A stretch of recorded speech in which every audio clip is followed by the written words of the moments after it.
அவர் பிஜேபிய பற்றி தவறான நேரேட்டிவ். இது எல்லாமே மெர்சல் படத்துல வந்த காட்சிகள் தான். மதச்சாயம் நான் பூசினேன்னா முதல் முதலில் அவர் முதலில் அவர் லெட்டர் ஹெட்லே என்ன பேர் இருக்கு? ஜோசப் விஜய் தான். அந்த லெட்டர் ஹெட்டையே நான் என்னோட பேஜ்ல போட்டிருந்தேன். ஒருத்தரோட உண்மை பேரை சொன்னா தப்பாயிடுமா? அதுவும் திராவிடியன் ஸ்டாக் மாதிரி நாம கருணாநிதியை தட்சிணாமூர்த்தி சொல்ல வேண்டாம். கருணாநிதி சொல்லலாம்ல, அதுவே கருணாநிதினு சொல்லக்கூடாது. கலைஞர் தான். எல்லாரும் விஜய் சொல்லுவோம், நீங்க மட்டும் ஜோசப் விஜய், அதுல ஒரு உள்நோக்கம் இருக்குல்ல?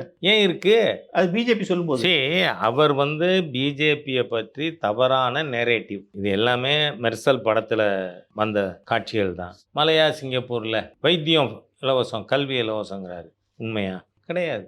ஈவன் நீங்க இந்தியாவில் எப்போ வேணால் ஒரு டாக்டரோட ஹாஸ்பிட்டலில் ஒருத்தர் நுழைஞ்சு ட்ரீட்மெண்ட் எடுத்துக்க முடியும். மலையா சிங்கப்பூரில் முடியாது. முன்னாடியே நீங்கள் ரெஜிஸ்டர் பண்ணியிருக்கணும். ரெண்டாவது, இந்தியாவில் மட்டும்தான் கல்வியும் இலவசம், மருத்துவமும் இலவசம். ஏழை எளிய மக்களுக்கு அரசு பள்ளிக்கூடத்தில் கல்வி இலவசம், அரசு மருத்துவமனையில் மருத்துவம் இலவசம்.